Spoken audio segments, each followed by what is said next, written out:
Korea Selatan kini disebut-sebut tengah menghadapi datangnya gelombang kedua COVID-19 setelah sebelumnya mereka berhasil menekan penularan virus corona dan membuka kembali berbagai aktivitas yang sebelumnya ditutup. Saat ini jumlah pasien COVID di Korea Selatan dilaporkan mulai kembali merangkak mengalami peningkatan. Lalu seperti apa situasi di sana? Kita telah bergabung bersama dengan Duta Besar Republik Indonesia untuk Korea Selatan, Bapak Umar Hadi. Pak Umar. Selamat sore. Iya, Pak Umar, ini kalau kita lihat terkait dengan Korea Selatan yang kini disebut-sebut tengah menghadapi datangnya gelombang kedua. Ini dikatakan juga jumlah warga yang terinfeksi COVID dilaporkan kembali naik di Korea Selatan. Seperti apa sebenarnya situasi di sana, Pak Umar? Apakah berita ini betul atau seperti apa? Memang pada bulan April, di akhir April itu kan penambahan jumlah kasus setiap harinya di Korea Selatan sudah sangat rendah ya, 1 digit di bawah 10, bahkan pernah 0 begitu. Karena itu pada tanggal 6 Mei, pemerintah Korea Selatan melakukan relaksasi dari pembatasan sosialnya. Tetapi kemudian ternyata jumlah kasusnya perlahan-lahan mulai menanjak lagi setiap hari, yaitu sekarang kisarannya antara 30 sampai 70 kasus baru setiap hari, sehingga pada tanggal 29 Mei sebetulnya sudah diperketat lagi pembatasan sosial itu. Jadi museum-museum sudah ditutup lagi, tapi sekolah dan perkuliahan sudah dimulai dengan pedoman-pedoman kesehatan yang sangat rinci.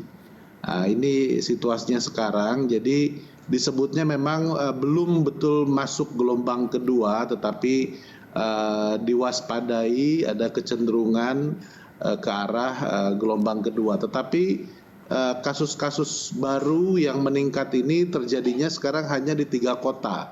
Jadi di kota Seoul, di kota Incheon, dan di provinsi Gyeonggi. Kalau waktu sebelumnya kan yang gelombang pertama itu kasus-kasusnya yang sangat tinggi terjadi di kota Daegu. Di sekarang di 3 kota. Karena itu pemerintah Korea Selatan terus meminta warganya untuk tetap menjaga diri masing-masing dengan mematuhi pedoman-pedoman kesehatan yang sudah diumumkan secara rinci. Namun perlu kita catat bahwa dari kumulatif jumlah kasus di Korea Selatan per hari ini itu 12.257, dan yang pasien yang sudah dinyatakan sembuh dan sudah tidak lagi dirawat di rumah sakit itu sudah 10.800 orang.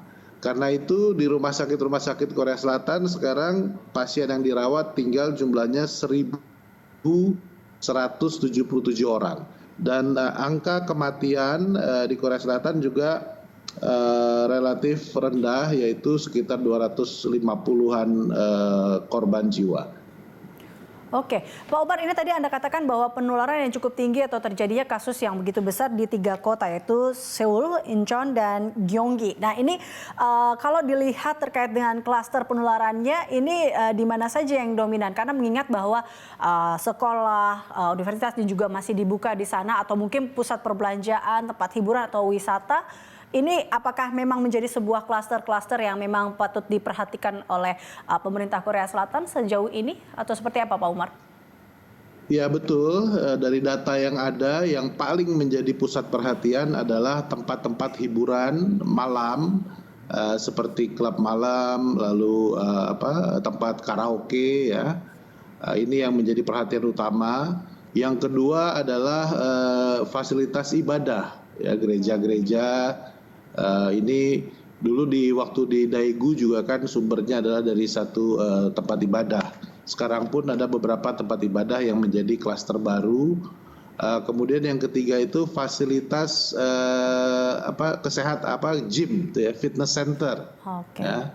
Kemudian berikutnya itu yang juga terdapat klaster baru beberapa itu perkantoran, dalam misalnya ada satu tempat itu pusat distribusi dari satu perusahaan online ya, lalu ada juga dari call center dari satu perusahaan asuransi. Makanya itu dari sekarang perkantoran itu termasuk kita di KBRI diminta untuk menunjuk seorang namanya manajer karantina.